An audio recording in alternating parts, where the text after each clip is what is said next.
भव्य आत्माओं,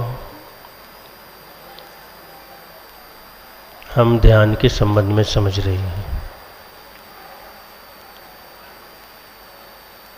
एक छोटे से उदाहरण के माध्यम से हम मन की स्थिरता को समझेंगे।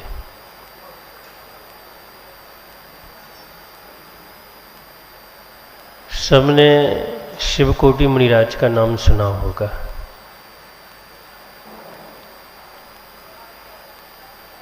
और ये भी सुना होगा कि सबसे हीन क्षोक्षम उनका था।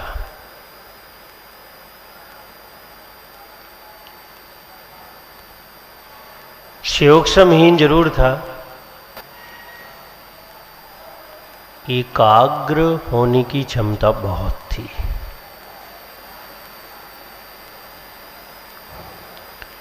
यानी ज्ञान की वृद्धि नहीं थी, लेकिन एकाग्र होने की वृद्धि बहुत थी।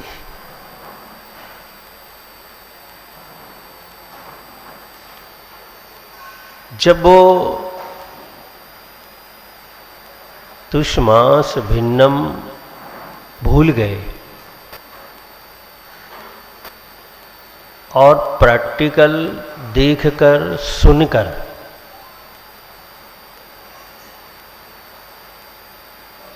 उन्होंने उन शब्दों के रहस्य को समझ लिया और उन्हें ये समझ में आ गया कि शब्द कीमती नहीं है, कीमती तो एकाग्रता है। और बैठ गए।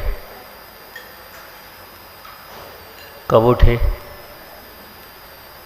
जब केवल ज्ञान हो गया।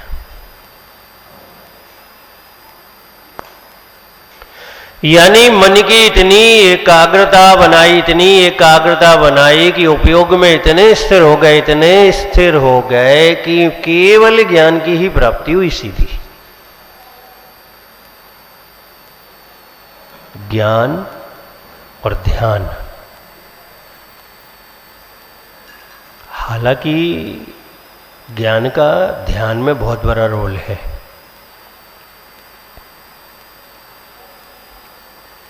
लेकिन ये जरूरी नहीं है कि हमारे पास बहुत सारा ज्ञान हो। अगर किसी के पास लघु ज्ञान है तब भी वह ध्यान की चरम सीमा को प्राप्त कर सकता है।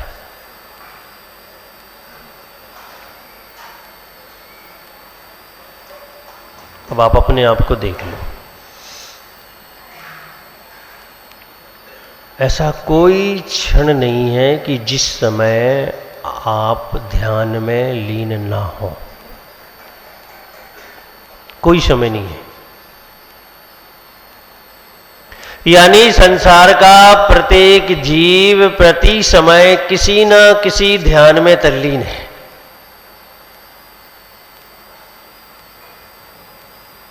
और हम समझते ही नहीं।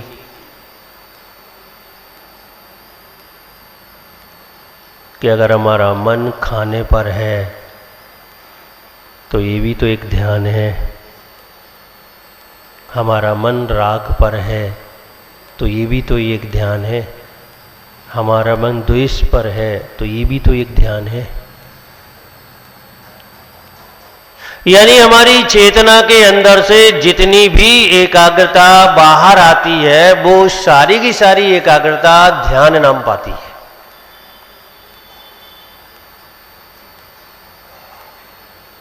एक इंद्री को भी ध्यान है और पंचेंद्री को भी ध्यान है। बस इस ध्यान के अंतर को हमें समझना है। एक शुभ ध्यान होता है और एक अशुभ ध्यान होता है। हम एक इंद्री की बात कर रहे हैं, 2 इंद्री की, 3 इंद्री की, 4 इंद्री की, असंगी पंच इंद्री की। अशुभ ध्यान में प्रति समय तल्लीन है। और अगर संज्ञा की भी बात करें तो जो मिथ्या दृष्टि है वो प्रति समय अशुभ ध्यान में तल्लीन है। सम्यक दृष्टि भी अशुभ ध्यान में तल्लीन हो जाते हैं, देशवृत्ति भी अशुभ ध्यान में तल्लीन हो जाते हैं।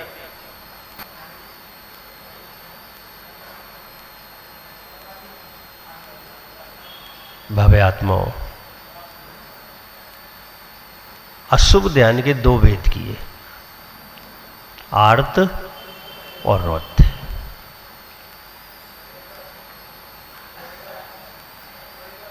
आर्त का मतलब जो पीड़ा दे, आत्मा को पीड़ा दे, पीड़ा के लिए तैयार करे, पीड़ा का संग्रह करे, वो क्या है? आर्त ध्यान है। उसका काम ही है कि आत्मा में संक्लेश बनाना, आत्मा को कलुषित करना, आत्मा को आगामी काल में पीड़ा के लिए तैयार करना, ये उसका काम ही है। अच्छा लगता है लोगों को, कैसा लगता है? अच्छा लगता है। आप समझ ही नहीं पाते कि मैं आर्त ध्यान में लगा हुआ हूं। इष्ट वियोग, कोई प्रिय वस्तु का, प्रिय व्यक्ति का वियोग हो गया, अब क्या होगा? दिमाग क्या करेगा? दिल क्या करेगा? उसी के संबंध में कैसे प्राप्त हो जाए, कैसे मिल जाए, कैसे मैं उस तक पहुंच जाऊं, कैसे वो मेरे तक आ जाए, ये निरंतर दिल और दिमाग में चलता रहेगा। एक सुई घूमने दो घर में, सुई 1 रुपए की, दिमाग क्या क्या कर लेता है। वस्तु की कीमत बहुत छोटी है, लेकिन हमारा इष्ट वियोग में, इस ध्यान में इतनी तल्लीनता हो जाती है, इतनी तल्लीनता हो जाती है कि हमारे शब्द और हमारी क्रिया बदल जाती है।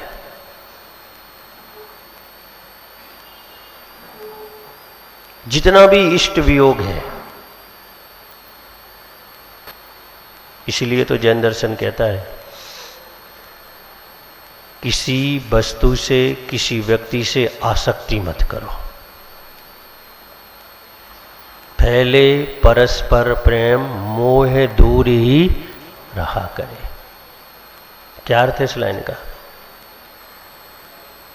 प्रेम में वासनाएं नहीं होती, प्रेम में राग की दृढ़ता नहीं होती, और मोह में वासनाएं होती हैं और राग की और द्वेष की दृढ़ता होती है। इसलिए ये कहा कि मैत्री भाव तो सबसे हो, लेकिन मोह किसी से ना हो। आर्त ध्यान का जन्मदाता ये मोह है, ये राग है। जिस वस्तु पर आसक्ति आ गई है, जिस वस्तु पर मोह उत्पन्न हो गया है, जिस व्यक्ति पर मोह उत्पन्न हो गया है, अब उसके अभाव में, उसके बिछड़ने पर प्रति समय अंतश्चेतना में पीड़ा चलेगी, पीड़ा बनती रहेगी कि ये कब मिले, कब मिले, कब मिले। वो सबको अनुभव है, ये कोई नई बात नहीं है, रोज होता है, रोज रोज चलता है। लेकिन हम नहीं समझ पाते कि ये चल क्या रहा है, क्योंकि मोह इतना हावी है, इतना हावी है कि हम समझ ही नहीं पाते कि ये ध्यान है और ये शुभ ध्यान है।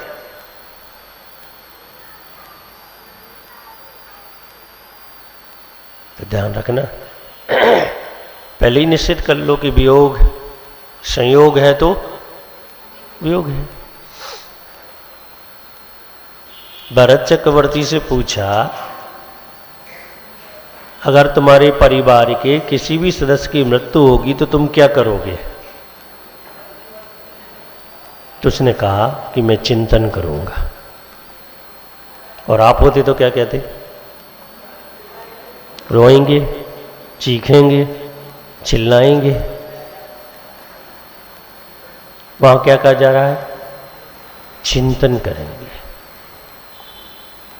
चिंतन का मतलब है कि सत्य तक पहुंचेंगे कि ये जो पर्याय थी, ये जो संयोग था, एक दिन वियोग को प्राप्त होना ही होना था।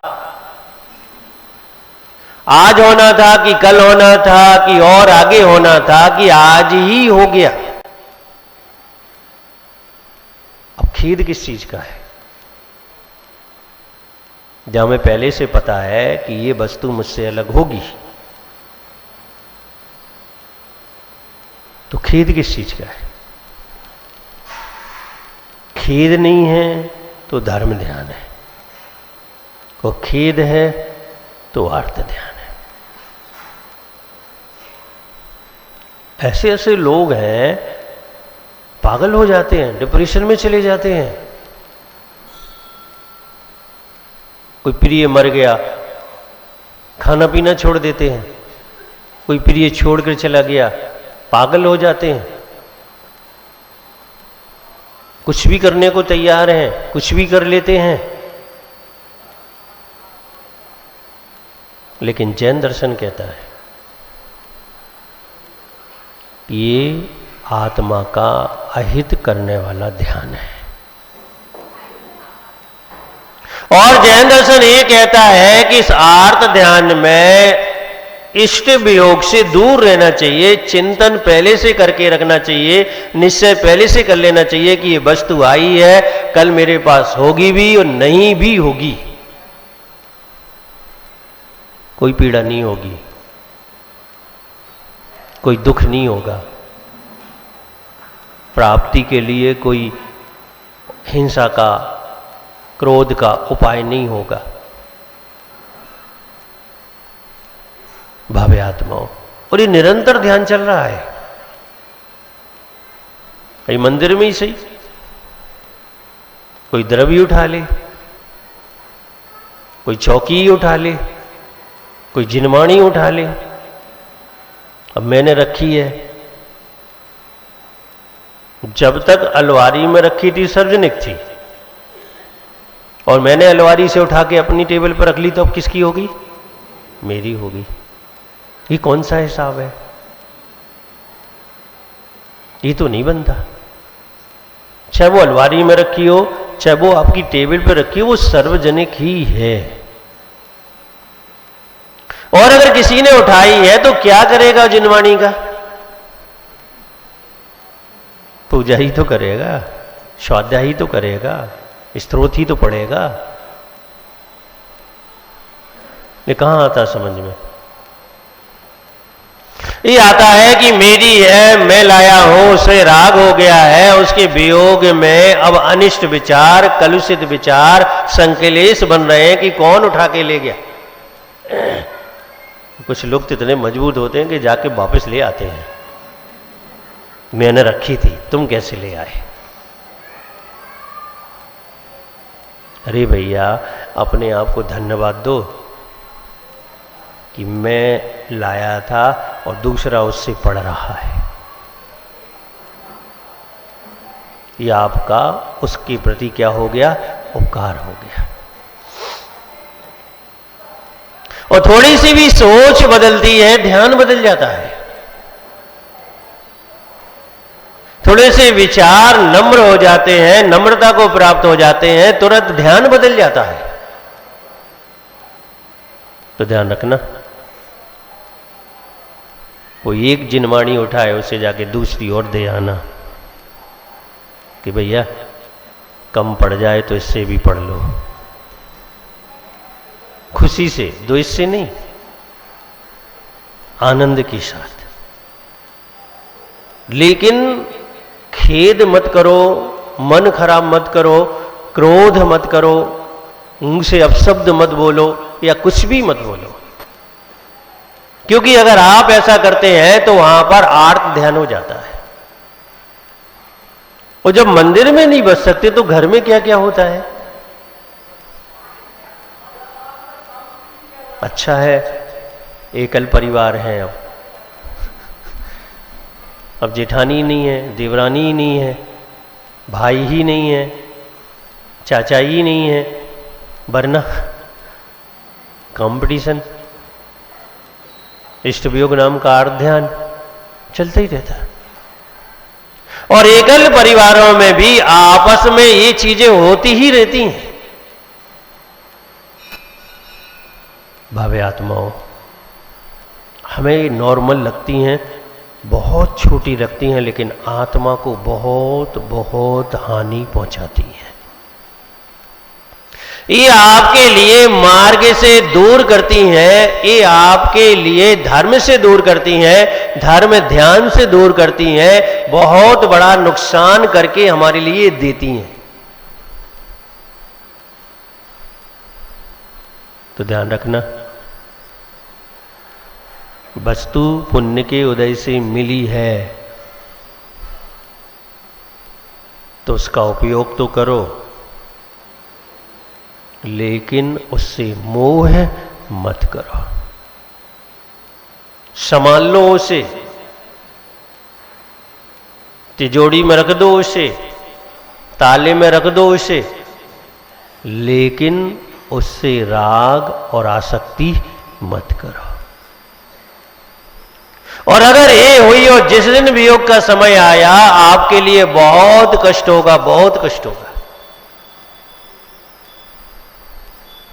2-3 साल पहले की बात है, एक परिवार में बंटवारा हुआ। 3 भाई थे।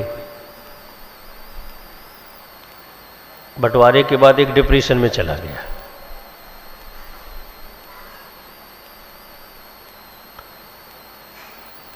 उनकी पत्नी ने मुझसे कहा कि ये डिप्रेशन में है। तो मैंने पूछ लिया कि क्यों है। तो बोले भाइयों का बंटवारा हुआ, इन्हें कुछ ठीक ठाक नहीं लगा। तो मैंने पूछ लिया, मैंने कहने भाइयों से ज़्यादा राग था क्या? बोले हाँ ज़्यादा राग था। तो जाएंगे डिप्रेशन में, क्योंकि राग ज़्यादा होगा तो अपेक्षाएं ज़्यादा होंगी, और अपेक्षाएं ज़्यादा होंगी और पूर्ति नहीं होंगी तो क्या होगा? विकल्पी तो होंगे। और अगर राग कम होता, अपेक्षा कम होती, तो ये स्थिति इनकी नहीं बनने वाली थी। जितने भी लोग डिप्रेशन में जाते हैं, उसमें कहीं ना कहीं इष्ट वियोग हेतु होता है। डायरेक्ट इनडायरेक्ट में इष्ट वियोग हेतु होता है। और डिप्रेशन है क्या चीज? उपयोग में धारणा बना लेना कि ये मेरा था और मुझे नहीं मिला, वो व्यक्ति मेरा था, उसने मुझसे बात नहीं की, वो मुझसे बात नहीं करता है, ये वस्तु मेरी थी और ये दूसरे को मिल गई, चाहे जमीन हो, चाहे मकान हो, चाहे दुकान हो, कुछ भी हो। और जब ये आत्मा में उपयोग में स्थिरता से बैठ जाती है तो लोग डिप्रेशन में चले जाते हैं। इष्ट वियोग, तो ध्यान रखना, प्रेम तो सबसे करना, लेकिन मोह किसी से मत करना। मैत्री सबसे करना, लेकिन राग किसी से मत करना। व्यक्ति को उतना ही अपना समझो कि जितना वो अपना हो सकता है।